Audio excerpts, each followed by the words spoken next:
Assalamualaikum warahmatullahi wabarakatuh.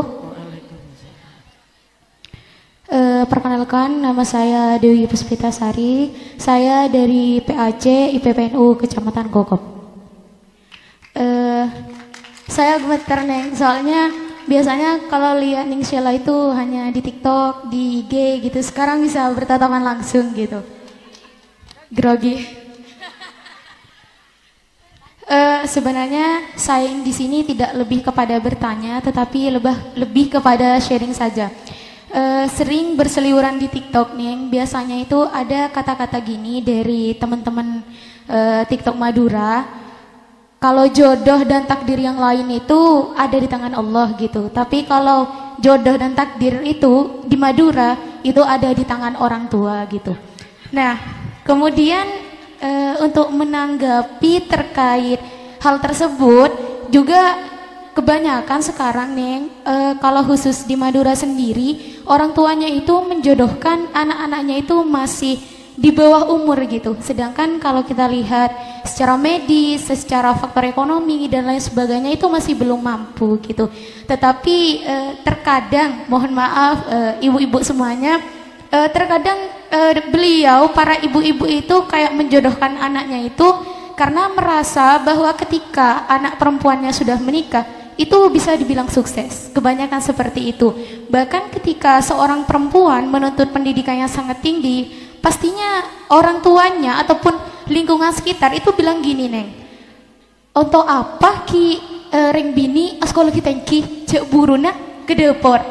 Kalau bahasa Indonesianya, buat apa sekolah tinggi-tinggi kalau pada akhirnya nanti bakalan ke dapur jadi ibu rumah tangga gitu, Neng. Nah, kemudian di situ mungkin dari Neng bisa kayak mengasih tanggapan sehingga bisa para ibu-ibu di sini itu juga bisa paham dan tidak salah kaprah terkait hal itu. Mungkin gitu, Neng. Terima kasih. Monggo Neng.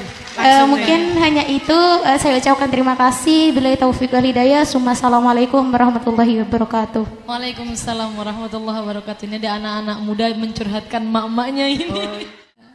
Hidup perjodohan. Jadi memandang perjodohan di Madura yang di usia dini. Bahkan nyuwun sewu di Madura itu kadang-kadang jodohkannya belum lahir anaknya udah dijodohin. Masih di perut. Ini nanti anak kita dinikahkan ya. Gitu. Masih. Iya. Masih. Atau masih bayi-bayi. Wah, ini pas ini kalau jadi suami istri nih. Dan nih ya suami istrinya ini. Sepupu sama sepupu terus dijodohkan masih kecil. 3 pupu. Sama ibu-ibu, pertama saya ingin menyampaikan saya juga hasil dari perjodohan saya dengan suami saya itu sepupu. Sepopo. Sama suami sepopo juga hasil perjodohan tapi alhamdulillah tidak nikah dini. Itu saja. Tapi hasil perjodohan awalnya juga bukannya sudah pacaran, tidak. Awalnya hanya sebatas biasa. Nah, untuk menanggapi apakah baik atau tidak perjodohan ini, kalau kita bahas secara fikih dan kita benturkan dengan apa yang ada di masyarakat nih ibu-ibu, sebenarnya dalam fikih itu ada namanya wali mujbir. Wali itu nanti berhak memaksa anaknya menikah. Kalau semisal anaknya itu biker, perawan, itu tidak perlu persetujuan si anak.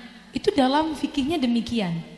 Namun ternyata ini dikomentari oleh Sayyid Muhammad Alawi Al-Maliki bahwa dalam jodoh kalau bisa anaknya diminta persetujuan. Atau dikasih tahu setidaknya, gimana nak, kalau abah dan umi sih oke, kalau kamu gimana, kalau semisal si anak manut, maka tergantung orang tuanya bagaimana. Namun repotnya ibu-ibu zaman sekarang tidak lagi sama dengan zaman dulu. Kalau dipaksa menikah kabur. Ada tidak? Iya. Kata Gus Idam, datang orangnya. Oh iya. Wongnya teko. Mungkin tidak di sini, di sana. Iya, zaman sekarang begitu ibu-ibu, mohon maaf. Kalau tidak ditanya anaknya bagaimana, maka nanti repotnya adalah anaknya nanti akan kabur. Karena tidak bisa dikekang seperti zaman dulu. Maka penting kita untuk menyesuaikan dengan bagaimana kondisi keluarga dan bagaimana kondisi sekitar. Kalau memang tidak bisa untuk diteruskan perjodohannya, jangan memaksa. Supaya nanti tidak ada efek sampingnya kepada anaknya juga. Begitu. Namun kalau kita sebagai anak muda, mbak-mbaknya ini, misal nanti mendapatkan perjodohan, begitu, dilihat kasat mata tidak sesuai dengan keinginan, karena mungkin dengan berbagai pertimbangan tidak sesuai dengan apa yang kita bayangkan. Bayangannya orang laki-lakinya begini, ternyata dapatnya begini. Bayangannya yang sekolahnya di sana, ternyata sekolahnya di sini dan sebagainya. Maka yang harus kita lakukan apa? Kalau bisa birrul walidain. Kalau memang tidak kemudian mendapat madorot, contoh, mohon maaf, orang tuanya menjodohkan sama preman. Ini baru boleh untuk kita speak up. Gak mau. Saya maunya sama orang santri, jangan sama preman yang bisa ngaji. Lah ini sebenarnya bisa ngaji. Orangnya bisa ngaji, cuma kurang ganteng. Semisal. Atau kurang sogi. Semisal, ya kan? Nah ini nanti bagaimana? Berarti yang harus kita didik adalah hati kita, diri kita. Itu dia. Kalau menanggapi perjodohannya, saya rasa harus kita kembalikan kepada daerah masing-masing. Kalau memang maslahat dilanjutkan, silahkan dilanjutkan. Karena terbukti masih banyak yang maslahat dari perjodohan. Betul.